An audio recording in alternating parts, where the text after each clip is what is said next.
Hello world, hello Facebook, hello all those watching this on listenvisionlive.com. It's the Nitty Gritty Show. It's your boy Jay DeCosta. It's your girl Katniss. And together we are the Nitty Gritty. It's Tim Wise. You're watching the Nitty Gritty Show.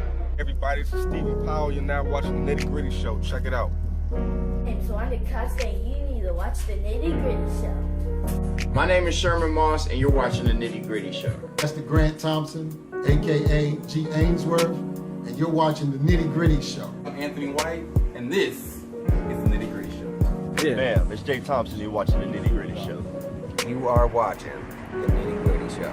My name is Jay Grant Thompson, and guess what? You're in tune to the Nitty Gritty Show. I'm Will Jawando, and you're watching the Nitty Gritty Show.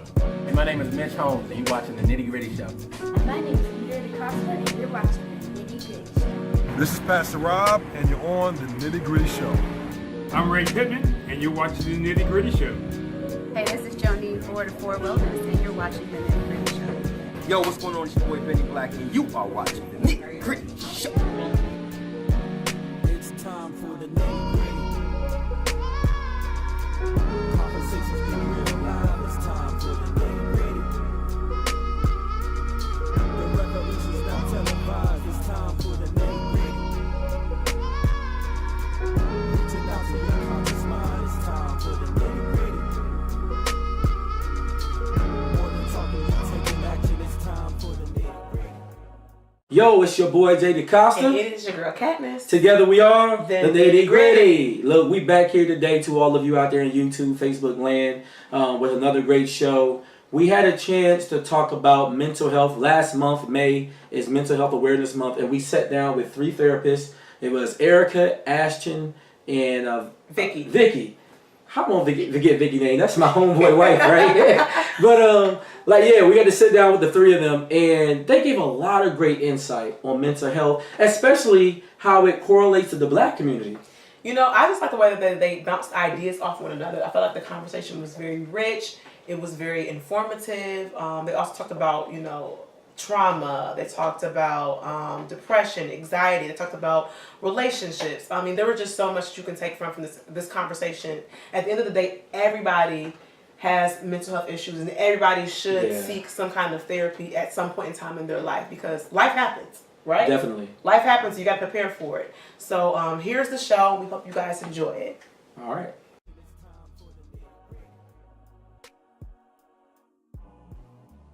Erica St. Bernard, licensed clinical marriage and family therapist. Office is based in Bowie, Maryland, where I provide services to couples, individuals, adolescents, some of everybody, but specifically with regard to some spiritual growth and development, in addition to mental health challenges and crisis. All right. And then tell me, Erica, how did you get into your journey into mental health? Like school and then now to where you are? Okay, so yes, initially I did my undergraduate education in early childhood education and found that the children I was working with were amazing children, but their families struggled. So I was seeking an opportunity that would allow me to support them by supporting their families. And so that was how I got into couples work primarily. So I've completed my graduate degree at Liberty University in Lynchburg, Virginia. And then I sought licensure here in the state of Maryland. And so I've been licensed for about 4 years now.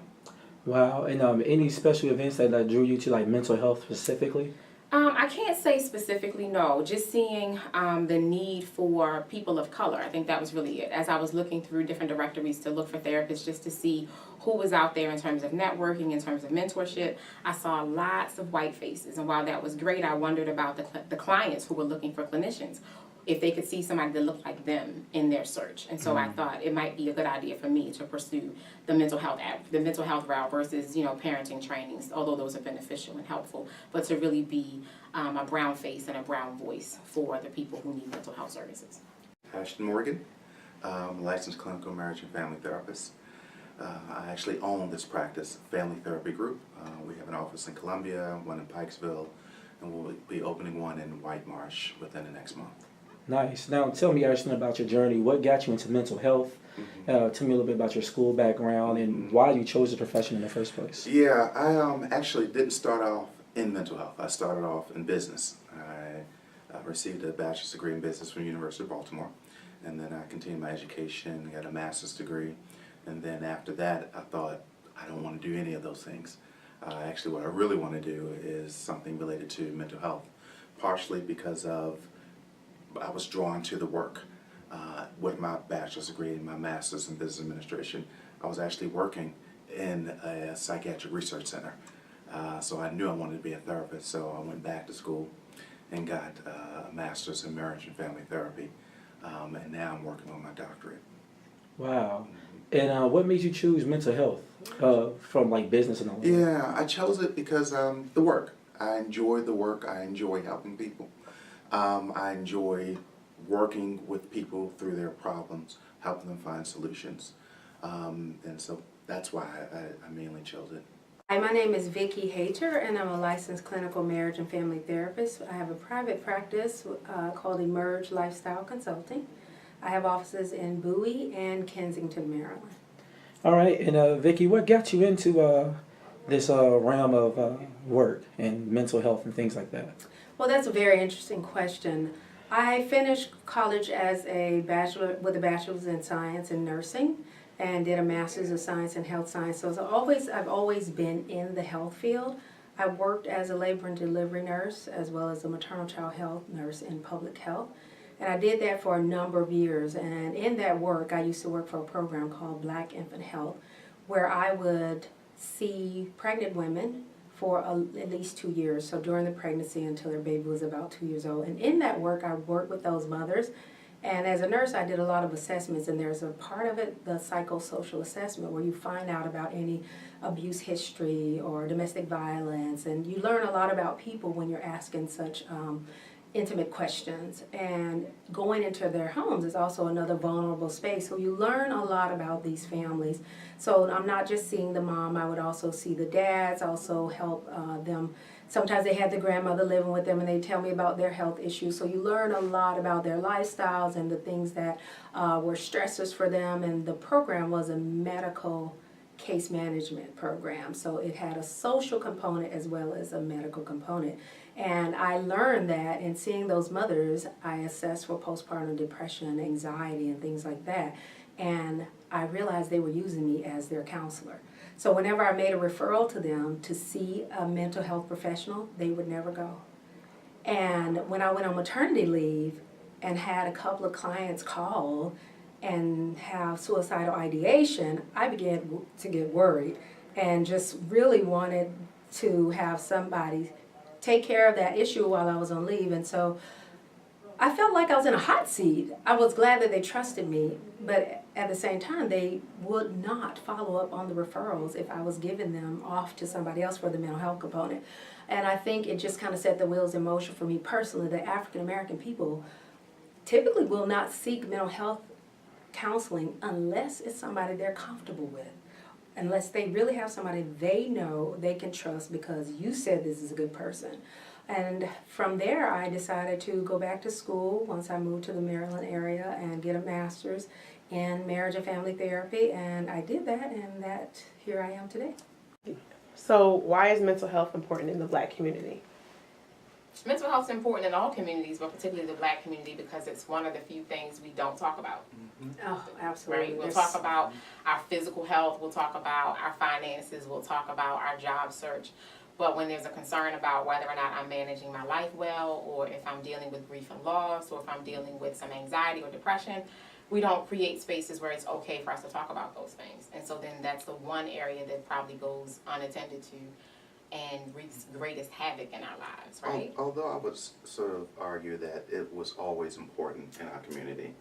I mean, eons ago, we didn't go to a therapist, but we went to the pastor. We went to the elders of the church. We went to grandma. We went to whoever was the most senior person in the family, and we sought that counsel. Then, at some point, within our community, mental health, going and see a therapist, having a relationship with someone became an important thing.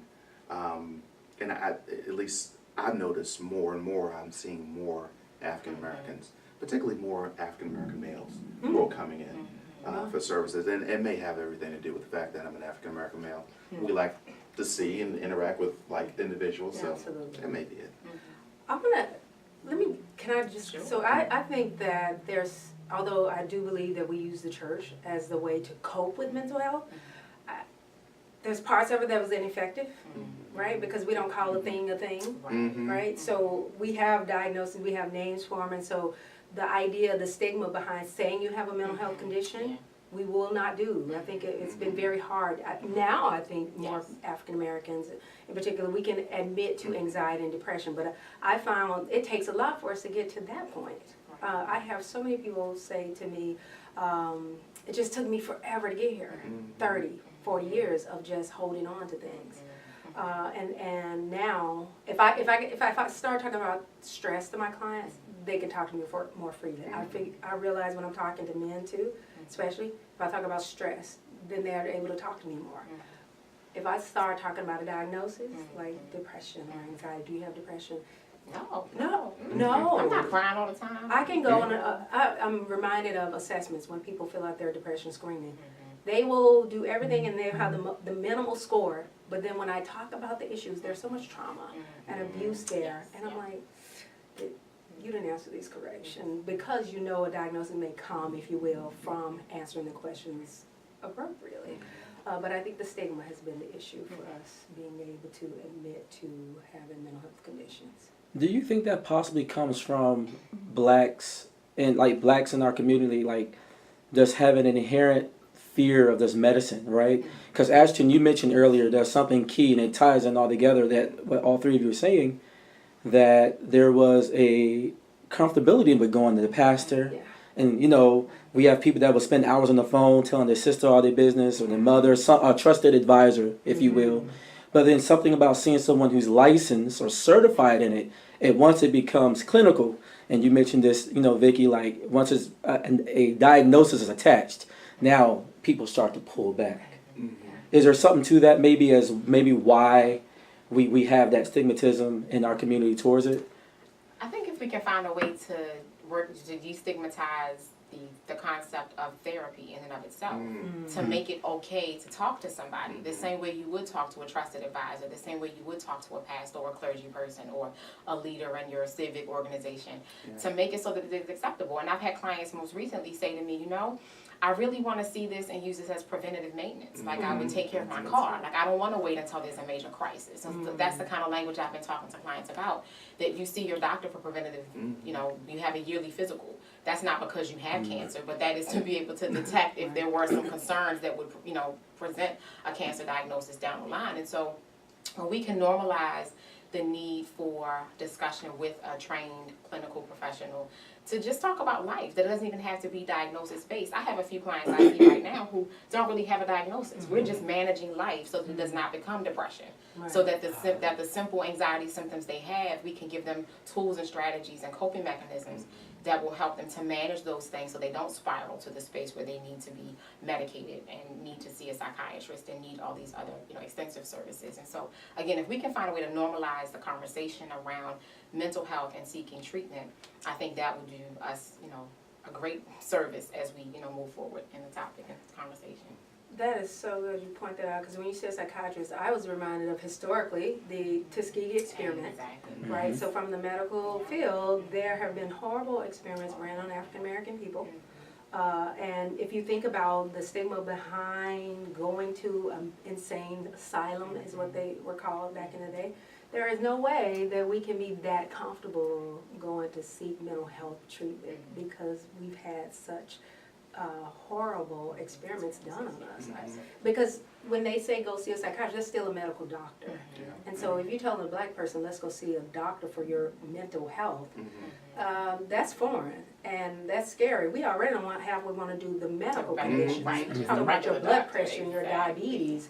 You certainly aren't going to go and I'm not going to be comfortable going to see a psychiatrist. All they want to do is put me in a straitjacket, or they want to medicate me to death, and I won't be able to do this, and I'm going to be listless. And that's scary. So I can see why a lot of us, still, that's why when I get older clients in there, I'm reminded of what it took for them to get there. Absolutely. Because they live the days. They're just coming off of people who had, experience with those experiments from the past racial issues in healthcare. It just reminds me, I know that I'm seeing more and more people now that I'm having to refer for medication. And same issue as if they were seeing their medical doctor for a physical issue. They don't want to take the medication. So I always leave it open for them. I'm going to refer you. I want to see, once you see this nurse practitioner, this psychiatrist, they're going to evaluate you. They're going to give you the appropriate meds that we think that will help you. And, you know, it's up to you whether or not you want to take it.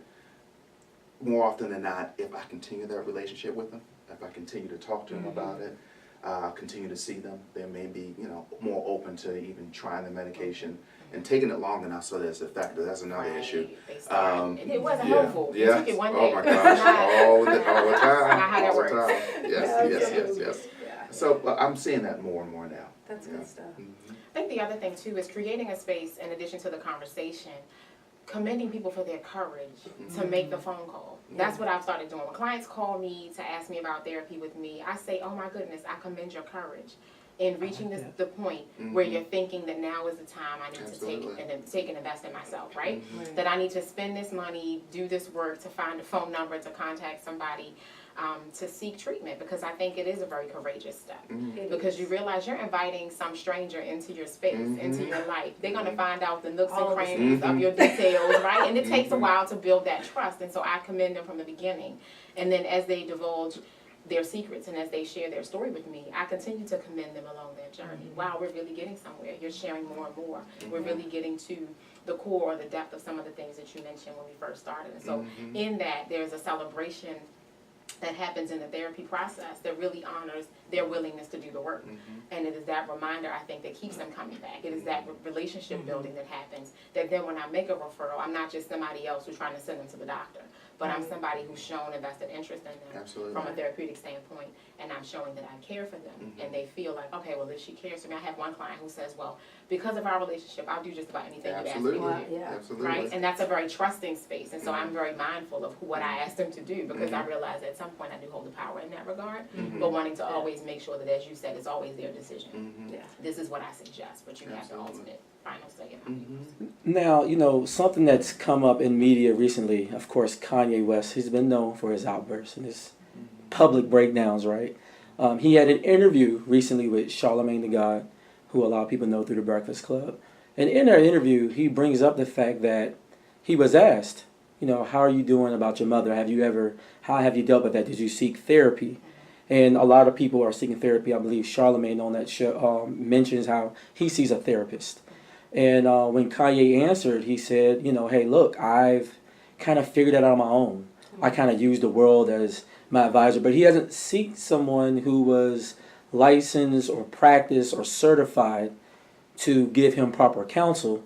And then, you know, we kind of see him on air backtracking and all these kind of things, and it gets kind of weird. So, you know, what are your thoughts to that about, you know, people who reconcile it on their own, or I don't have to see someone, you know, licensed to make that call? How does that work? And then, of course, with his platform, you know, he's saying that it's free thinking. So, you know, like, what was your thoughts towards that when you heard it? Or, I mean, I obviously, you guys being in your profession, you have thoughts. I'm curious to see what the professionals have to say. You know, we actually see that in the non-Kanye West type people. It just reminds me of one theory, solution-focused therapy, in which Insoo Kim Berg talked about the different types of visitors that we'll have. So some people will just show up to therapy, and they'll pay. No intention of doing any of the work. Other people will show up, and they want something, but they're afraid, they're scared, they're not sure what it is. And some folks, you know, they're ready to go. They know what they want, they know where they're headed.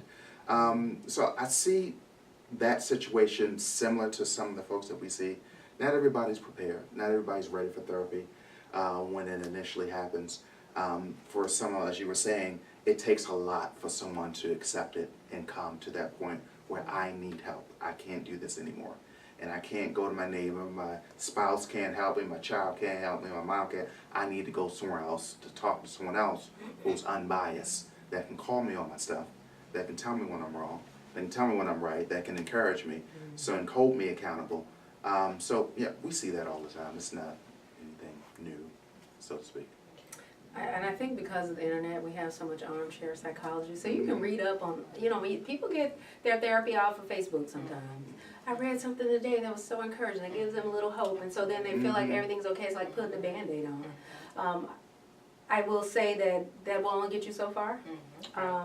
And like I think Ashton, you just said, sometimes you need some checks and balances, and therapy provides that. And so when people doing all their own psychoanalysis, right, you're probably going to get about what you started off with, and it won't really get to a lot of root causes and working through issues. And so when we say we find people who finally say, "I'm glad I finally made the step," those are the people who are ready to do the work. Absolutely. But, I want to touch on doing the work. Some say when you don't do the work, that the negative ramifications could then be passed down generational, so to kids and to cousins and what so have you. Can you guys talk a little bit about that? Maybe how poor habits are passed down, and how communication can possibly be key if you don't do the work. My grandmama said. My mama said. What does that really mean? I think when you mention that, I think about over the Thanksgiving holiday, some of us probably saw it on Facebook and other spaces on social media, where there was a family who was cutting the ends of the ham, right, to place them in the oven. And they were like, why do we do this? And so say it was a granddaughter who asked her mom, and the mom said, I don't know, my mom always did it. So she asked her mom, and her mom said, I don't know, my mom always did it. So they finally got to like the senior grandmother. And she said, oh, well, we did that because our pan wasn't big enough. Right? And so we find ourselves doing things that we've seen for so long without really knowing why we do those things and what the value is, or even if it's even necessary. Because by 2018, I'm sure we've got a pan big enough to fit a whole ham, right? By now, we probably do. Right, usually we have advanced to a larger pan. But that speaks to the space that so many times we just repeat what we've seen without really knowing why we do what we do, or even with the understanding that what we do is not okay. Or that it's harmful. You hear people, converse with their children in public places, and they curse them like they are random strangers. And I'm thinking, how does that adult think that that's okay? And I'm like, oh, their parents probably spoke to them the same way. And so the reality is that we've got to make it okay to have the conversation within our own spaces and spheres of influence to say, hey, that might not be the best way. Yeah. Maybe the way that you are familiar with, but creating a space where it's okay to carefully confront and challenge, but more so than that, just modeling, right? So many things I think about when I talk to clients when we're talking about children and raising them is that so many lessons are taught. A lot of lessons are taught, but then a lot of lessons are just caught. They're just watching stuff and seeing things and watching interactions and figuring out that this is how you're supposed to be. And sometimes what they're catching isn't really good stuff.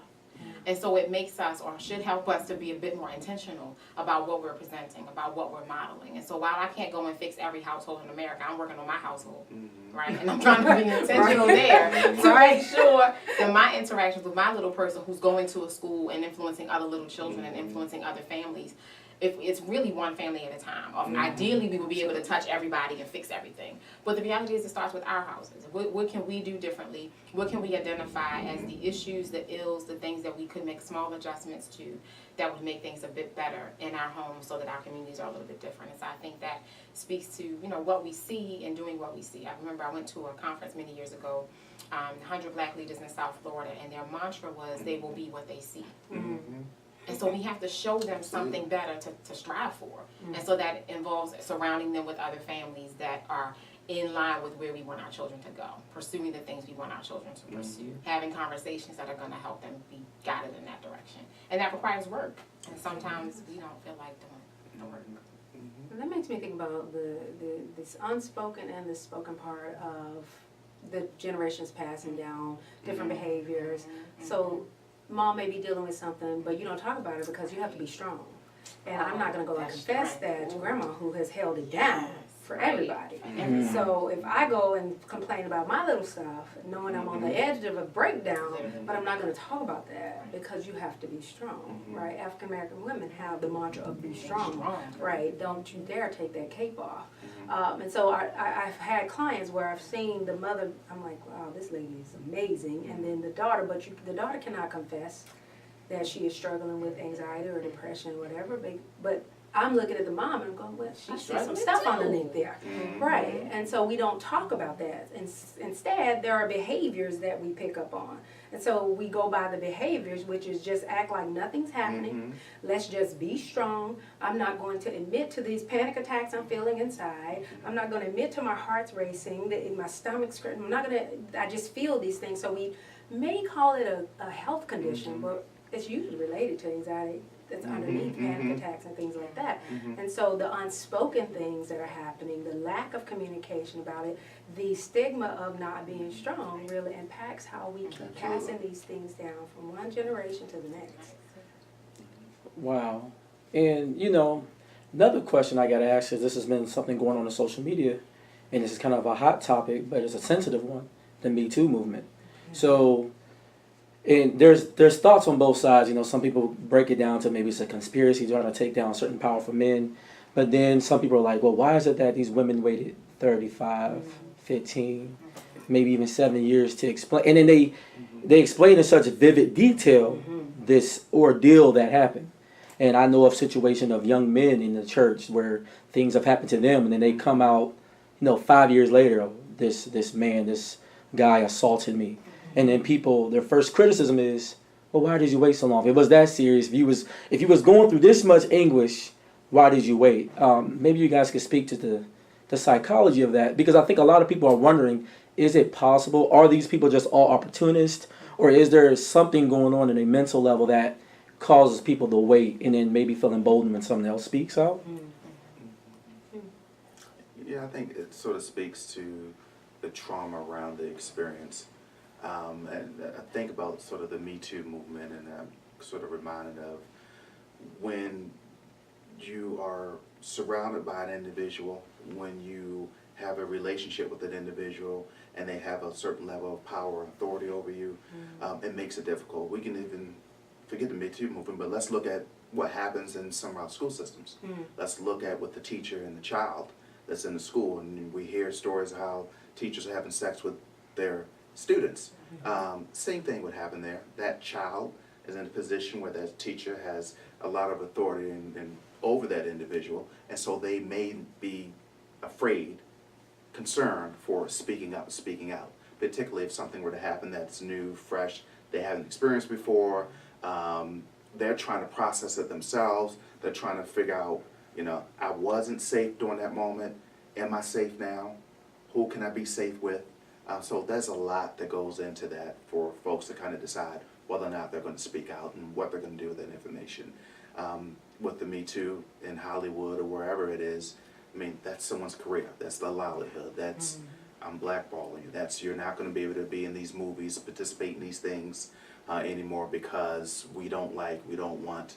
And so that's, you have to make a decision. Either you speak up about it or you keep your mouth shut so you can continue to work. I think the other thing too is that the system is not really set for survivors to share their story. When you go for a rape kit, that is re-traumatizing. Nothing about what happens surrounding those types of heinous crimes and incidents of victimization. Nothing about the recovery process, kind of the immediate going to the hospital to have the rape kit done, to the detectives coming to speak to you. There's a need for reform in how we do some of everything. Because again, if an individual has been raped or sexually assaulted in some way, shape, or form, and they are courageous in the moment, right, immediately, shortly after it happens, right? Most times they have already showered, which reduces the amount of evidence that's available.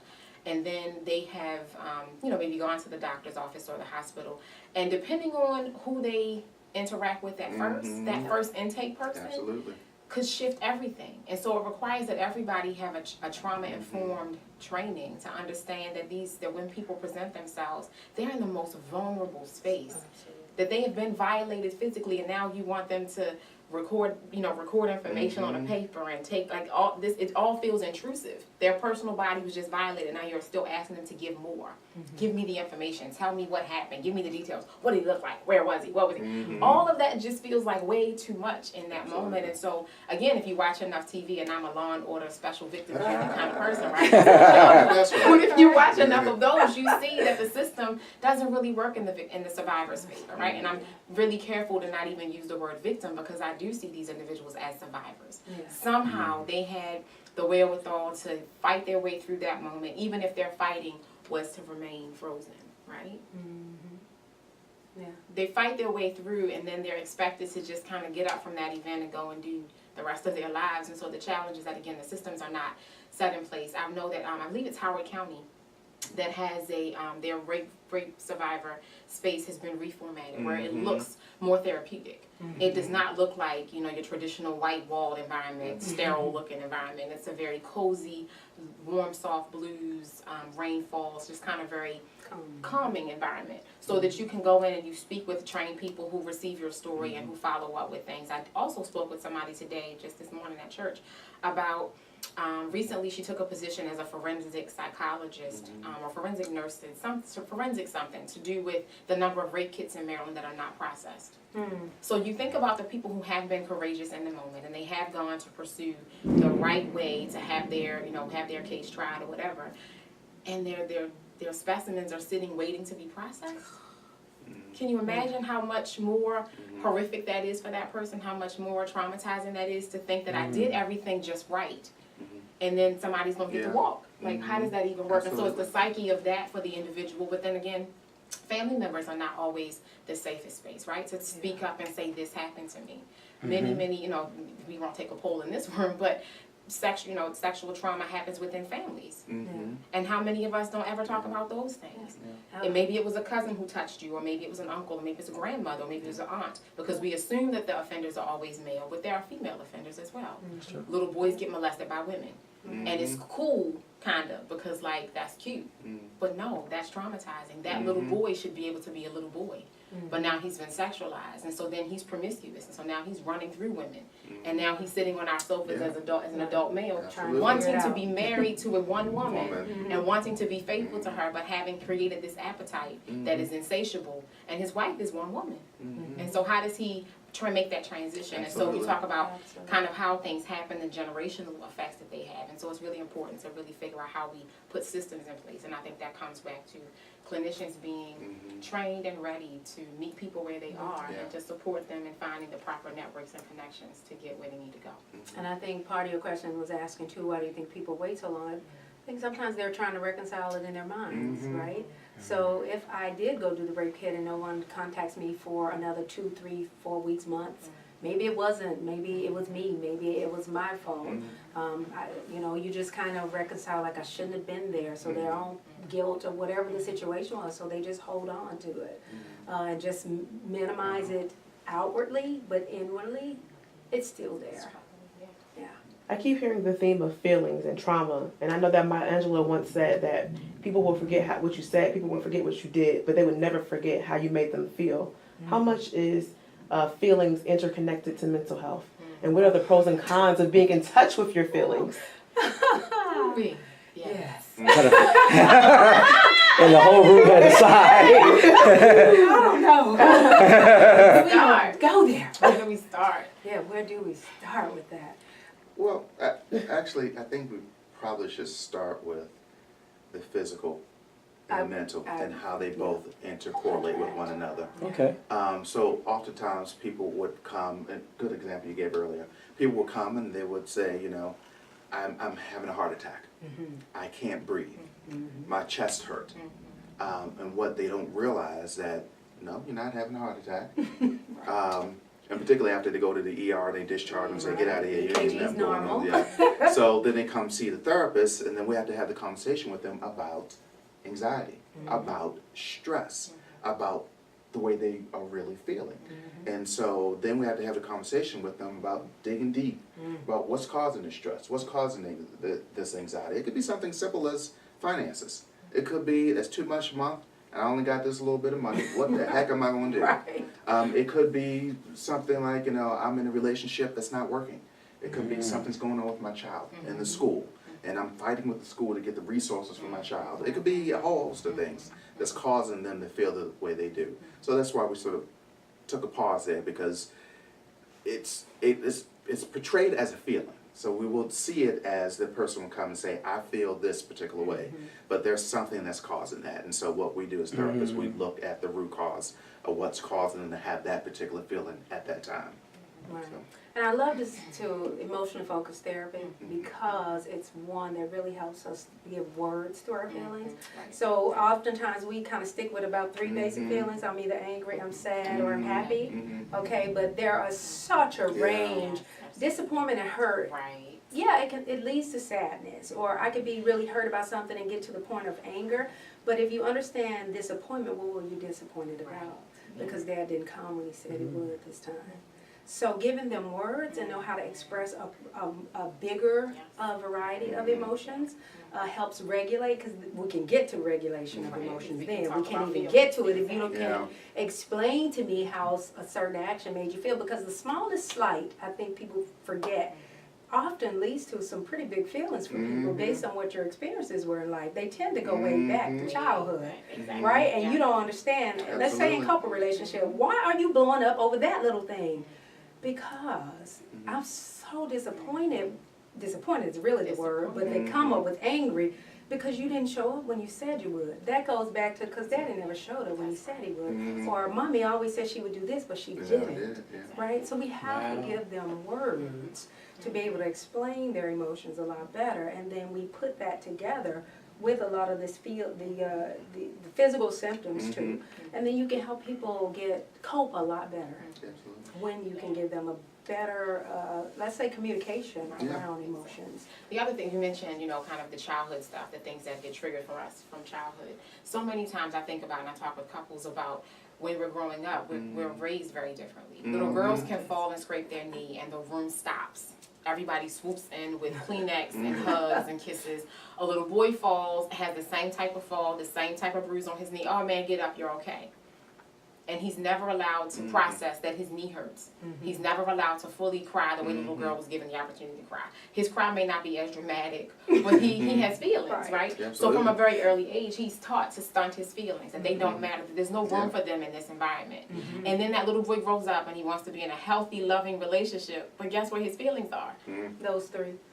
Right, like he doesn't have any. He doesn't know how to access it. Right, he doesn't know how to access those feelings because he hasn't had the permission to. Wow. He hasn't had the opportunity to. Whereas a little girl can tell you, I feel this way because, and on this day last week I wore this purple shirt, and purple is my favorite color, and the feeling. And then the little girl said she liked my purple shirt, so now it's really my favorite color. Like we have all of that language around our feelings and how it's connected to our relationships. And sometimes it is as simple as I've had adult males and females too in my office where I've had to pull out a feelings chart and say, hey, let's really talk about what feeling this is for you. And sometimes they're stumped, like, I'm not sure that I know. Okay, so let's sit with that feeling for a little bit and let's try to figure it out. Let's just wait. We don't have to rush. So we have the time we have on the clock. Let's just wait.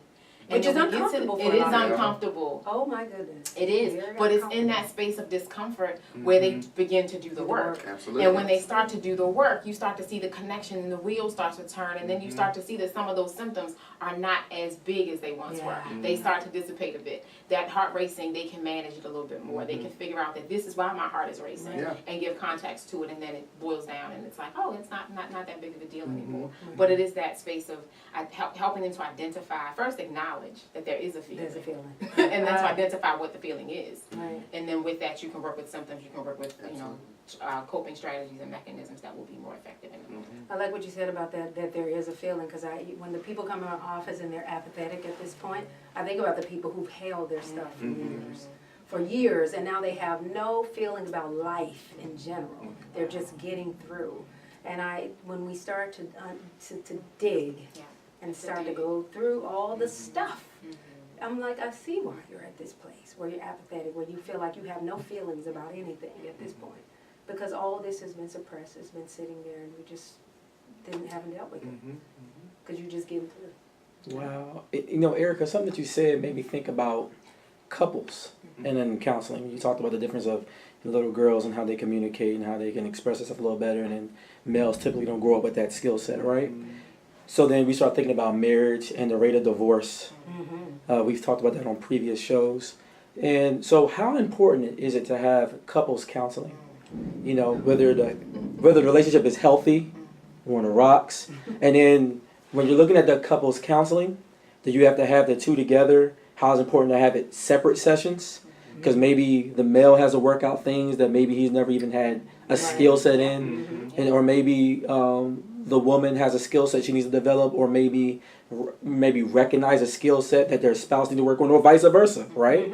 So obviously that's like a loaded question. So we'll let you kind of nibble it off as you go. But but couples, in counseling? That's a great, you mentioned all of the modalities that we work with couples in, Yeah. right? Because we initially, ideally, I would say every single couple in the world who ever intends to get married should do premarital counseling. Absolutely. Before you set your wedding date, before you start paying for your venue, before you start booking vendors. Because what I find is that people are willing to do a different type of work when they're not under the gun of I've paid all this money out. These invitations have already gone out. I like Big that. Mama and them have already purchased their tickets. And so we Yes. cannot tell them that this is not about to happen, right? Right. So I've seen couples and I've cautioned them. I'm like, I can't tell you not to marry this person. I'm not saying they're not good for you. I'm just saying that now is probably not the best time to get married. Oh, but they can't even really hear and process that because they've already paid for said hotel with the venue, with the flowers and all the stuff, so they have to go forward. Yeah, Right? because let's talk about the feeling. Because It's embarrassing it's to say, I'm not about to tell I'm not about to people, tell them I'm not getting married, I'm not too long. I'm just happy that y'all said that because look, I've been through my share of things when it comes to relationships, and I'm happy that you brought up just the financial pressure that comes in that.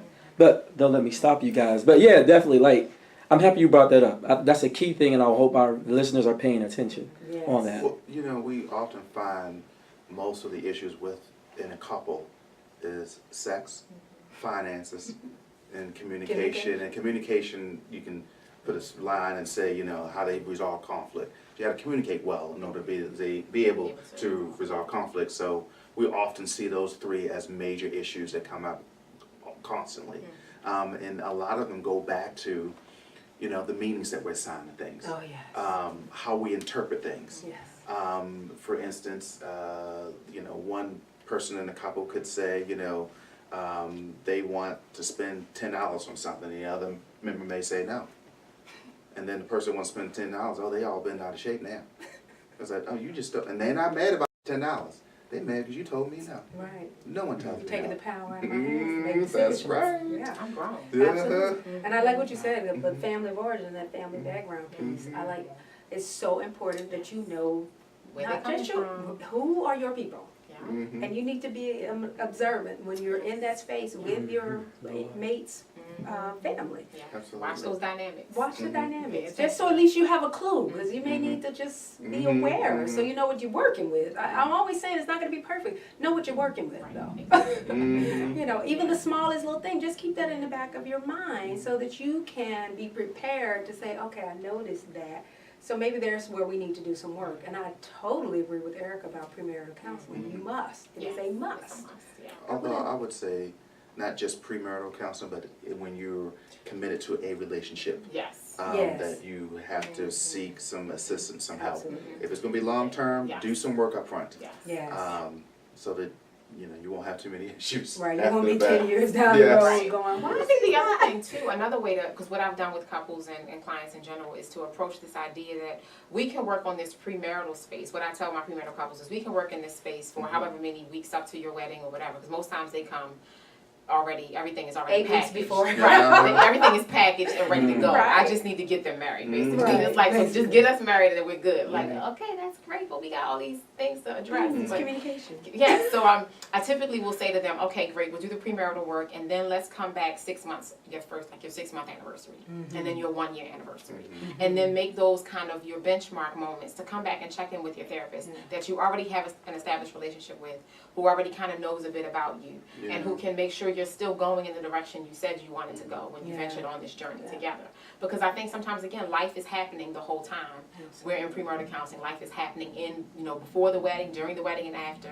And then we start to find that we're drifting away from each other, not even intentionally, but just because life has happened and we're not touching base with each other. And so I think when we see marital counseling and relationship counseling, as you suggested, everybody's not married. So this idea that we're doing relationship counseling, even with, same-gendered couples, making sure that we are in a space where we're having a conversation about how do we make sure that we maintain the gains we're making. Absolutely.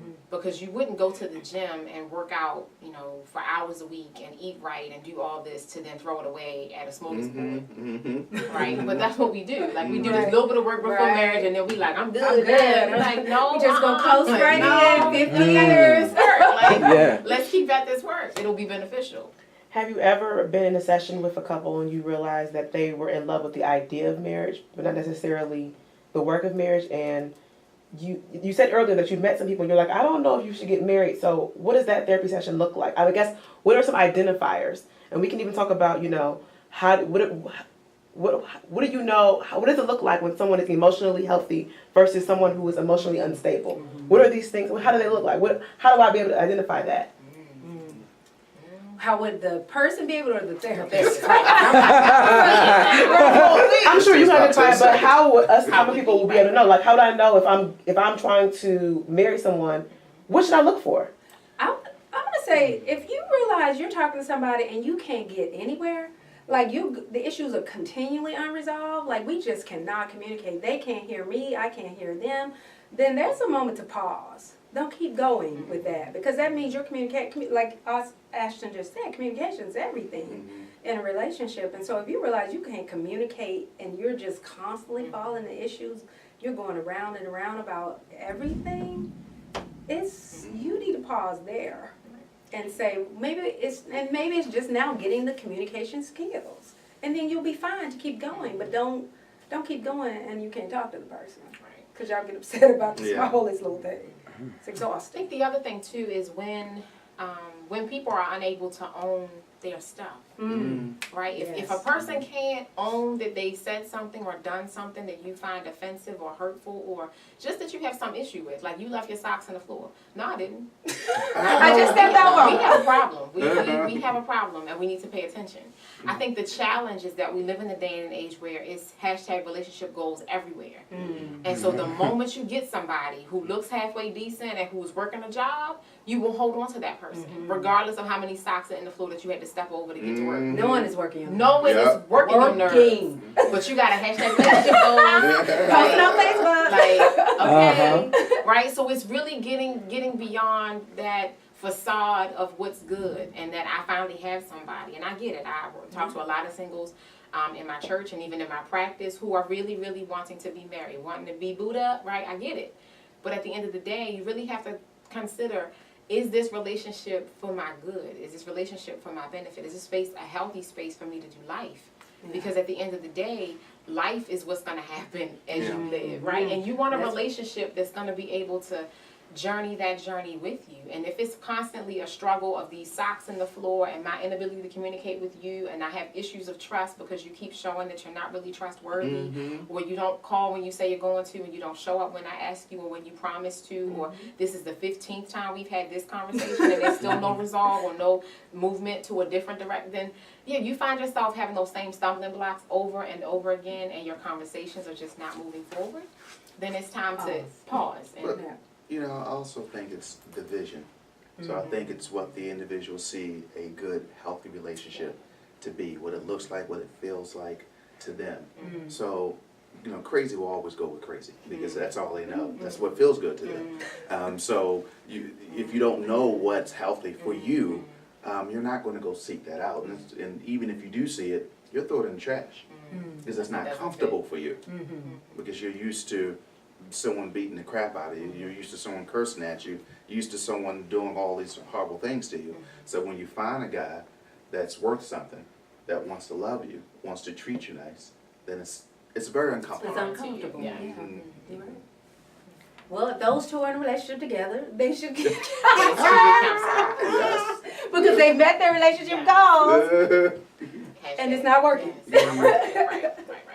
But then that goes back to that self-vision too, right? This idea that I'm my better self in a relationship with somebody when I'm taking care of myself. Yeah, absolutely. And sometimes that looks like, as you suggested, individual therapy in conjunction with the couples therapy. So I will sometimes refer a client to I'm seeing a couple, I'll say, hey Vicki, I'm sending somebody your way. And I don't always mention to her that I'm seeing the couple and I'm sending the individual to her. I don't always mention to Ashton that that's what's happening either, and vice versa. We refer people to and from each other from time to time. And I think it's important for each of us to acknowledge that analogy that they give us on the plane, that we got to secure our own oxygen mask first. Yes. So many times we're looking for relationships to heal us and to make us happy and to make us whole. And a relationship can't do that. That's not what relationships were designed for. And so we have to do the work. The same way we would go see a doctor for our physical concerns. we gotta consider that I'm angry a lot. I'm really kind of sassy all the time. Like, I might need to talk to somebody about some of this, right? If the conflict is always coming back to me, then I've got to, reevaluate what I'm doing. And so sometimes individual therapy is just as beneficial to a couple, because I've worked with couples who I'm doing couples therapy with one person in the room because the partner won't show up. And so we're still working toward these couples goals. But your partner's not here, and I'm mindful that sometimes that's the way it is. And so we do the work with that individual around those couples' goals. What can you do to make yourself, different in this relationship? How can you be healthier in this relationship? And sometimes it is in that work toward the couple's goals that that person realizes this relationship is toxic. I don't want to be here. Or they determine, you know what, I'm just going to do this work and hope that this person catches up, and sometimes they do. And so there's that space of just doing the work, and I think if we would show up to do the work, whatever that work is, whether it's the individual work or the couple's work, we'll start to make some progress and feel more successful and feel like we can, build not just relationship goals, but really have relationships that are in line with our vision, our personal and collective vision. I think discernment counseling, it made me think about that as you were talking. Discernment counseling is a type of couple counseling, but I think that one's very helpful when couples are in a situation where they're not really sure which way to go. Can we work on this? Can this really work? Or is it really time that we, sever the relationship? It's for the benefit of everybody here, especially if kids are involved. And so discernment counseling is a great place to go instead of fighting every day and just raising the roof in your home. Go to discernment counseling. Let them help you walk through, and it's structured. It's from 5 or 6 sessions. Let's figure this out. Although I want to clarify something, because people will be watching this. Well, this is what people tend to do is if we say something like a solution-focused therapy or cognitive behavioral therapy, they'll go look for a therapist that only does one or the other. And so I think it's beneficial for anyone who's looking for help to find a good therapist, someone that they can have a relationship with, someone that can work with them on their particular goals. I think that's the best thing to do. I'm kind of happy you brought up the idea of, cutting ties if the relationship is toxic, because in the Christian faith, that is just an absolute no. And we talked about that earlier, how people go to their pastor, it's like, you got to work it out, you got to fight through it. So how often do you feel conflict in your Christianity when you have to give diagnosis and when you have to be transparent about a situation for what it is? You know what? It does. Because as a Christian, you do hope that, but see, I go back to, well, if you were married equally yoked in the first place, we just doing what we were supposed to do in the first place. You weren't supposed to be with this person in the first place. I don't, God is the ultimate decision. Like, I had a friend and she was getting a divorce, and I said, well, did you see God about whether or not you should marry this guy? She's like, I didn't. So I was like, okay, I understand that, because we do things, especially in the younger days. And so when she was getting a divorce, that kind of helped her ease the burden, actually. Because she was like, I really didn't, Vic. I just he was nice. We got, and then we went on with life, and then they ended up divorcing. But I think she felt better after I asked her, well, is this the person you asked God about in the first place? So if you come at it from that angle and you separate, at least you feel some sense of peace that maybe it wasn't the person in the first place. Yeah. And there are reasons to get a divorce. God did not say stay with somebody who's abusing you. Absolutely. I didn't read that anywhere in my Bible, right? Especially we talking physical abuse. If I can get a disease from you out there doing what you can do, I don't think God said stay in harm's way for that. I had to remind some pastor clients that. Shame. I didn't read that in my Bible, right? I mean, and I'm all for couples working together, doing the best they can. I believe God can perform miracles and all that, and I'm also mindful of were you equally yoked in the first place. I think the other thing, your question too was about, like, do we ever feel conflict, kind of as Christians working with couples or clients? I'll never forget the first time I had my first same-sex couple. And I remember when they called me and they were like, yes, do you work with same-sex couples? And I was like, is this the one that wanted to do sex therapy? Yes. And so that was fun. I was like, because these are my peers that I consult with, right? So we talk not about our clients in depth, or I don't give them identifying information and things like that. We have guidelines and rules the way we do things. But HIPAA, absolutely, we gotta value HIPAA. So there's a kind of confidentiality. But so when they contacted me the first time, I was like, oh, yes, because yes, I can do this. And so I did. And I remember sitting with the feelings of how does the work we need to do, how is it in opposition to my faith? And in the moment it wasn't, because it wasn't about what they do in the privacy of their own homes. It was about their desire to have a more healthy relationship.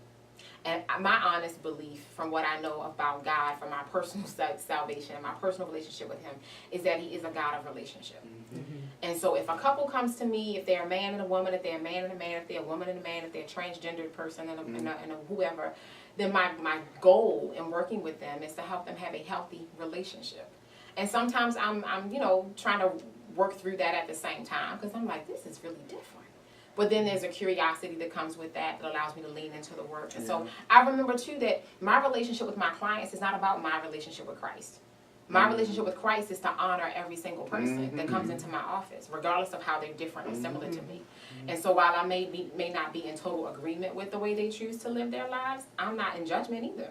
Because I got my own stuff to work through. I'm trying to make sure that things in my house are in order. And so there are times when if I'm honest, where I say, that was interesting. But the beautiful thing again is that we can do the work of having the dialogue.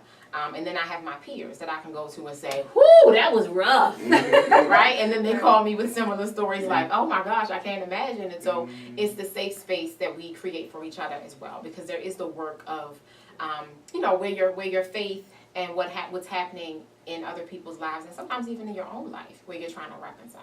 Because certainly we tend to think that the therapists have it all figured out, and that our lives are just polished and immaculate. And no, stuff happens to us too. We go through things as well. Our relationships sometimes struggle. Sometimes we go through divorce. As we are counseling people not to get divorced, and as we are doing the work with them, like we rolling up our sleeves for them, and we like, doing the work. Jesus. Right, and then we got to get out the ring and go get in our own ring to do the work over there. And so it is that space of remembering that none of us are superhuman. Like, we're all in need of support. And I read this quote a couple weeks ago by Les Brown that basically says that the strong ask for help so that they can maintain their strength. It doesn't say that exactly, but that's a paraphrase. And so it's basically that idea that if we want to stay strong, and I'm not talking about like this superhero strength, but this strength that allows us to manage our lives well and to have some joy along the journey, that we get some support. Absolutely. You would ask for help with your bags from the building to your house. From the car to your house if you needed it. And so we can ask for some mental and emotional support. We can call not just a good girlfriend, we can call a great therapist who may or may not accept our insurance. And sometimes they will help us find what we need. I have referred clients because I'm private pay, so I get clients who call me and say, do you accept this insurance? No, but I have an amazing colleague of color who does.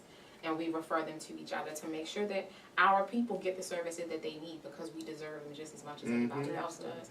And so when we create a space where that's acceptable and valued, then we'll start to see our communities heal from the inside out. It won't be some Superman with a cape coming to rescue us, but we can be a part of the delegation that says, I'm here to support you, not to rescue you, because I can't rescue you, right? I can't rescue you, but I can offer some resources, some tools, and some strategies that can help you manage life in a way that works. And I think that's important too, that cultural competency piece, because for African Americans, a lot of times, sometimes we want to talk about racial issues. Something happened on the job or with my kid in school, and maybe I don't feel so comfortable going to hear him telling my white colleague therapist about such and such happened. I mean, there are, every therapist is supposed to be non-biased and all that, but there's some comfort in knowing that I can just really lay it out on the line when I'm talking to a therapist of same color. I get a lot of referrals that way. A whole lot of referrals that way.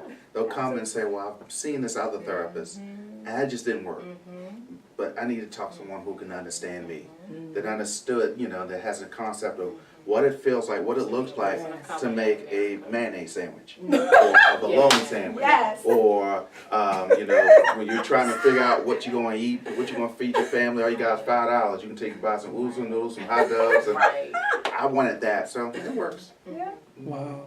And there's value to in everything else. It's great when my husband and I were intentional about the pediatrician we chose and the dentist we chose, that they're people of color.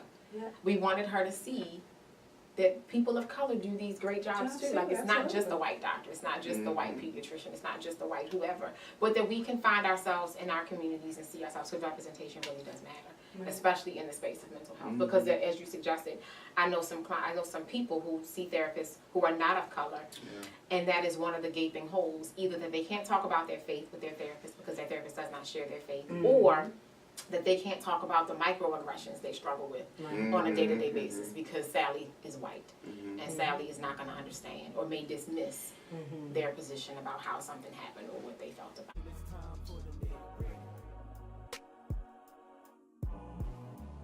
And that was a good show. It was a really good show. I mean, I can't wait for us to do a part 2.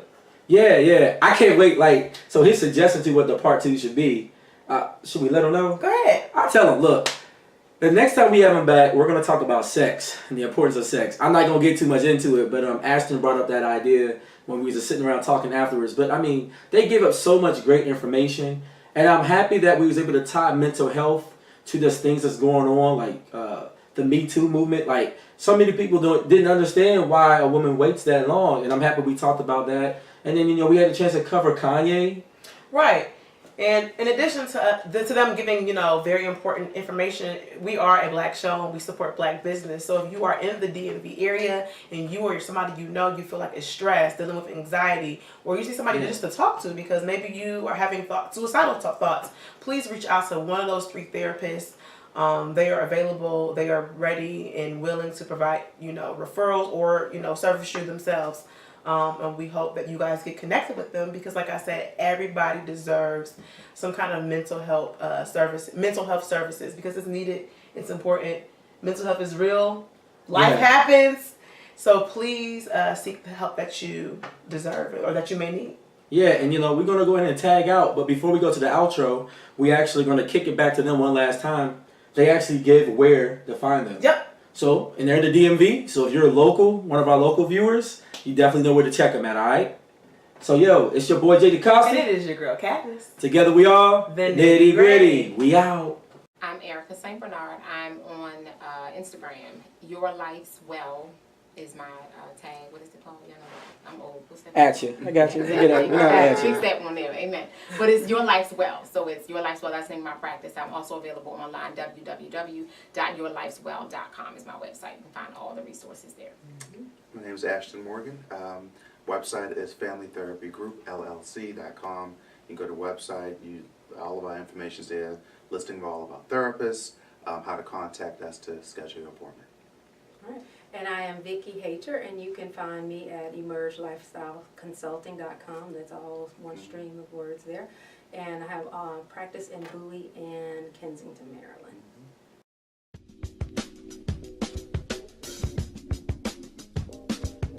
Hi, I'm Leah. And I'm Corey. And you're watching The Nitty Gritty Show. My name is Lawrence Sanders, and I'm here on the Nitty Gritty Show. I'm Sandra. And I'm Jerome. And we are the Scotts. And you're watching The Nitty Gritty Show. I'm Dr. Robert J. Patterson, and you're now watching The Nitty Gritty Show. My name is Chantal Russell, and you're watching The Nitty Gritty Show. I'm Pastor Kelly Fox, and you're now watching The Nitty Gritty Show. Hi, I'm Tiffany Smith, and you're watching The Nitty Gritty Show.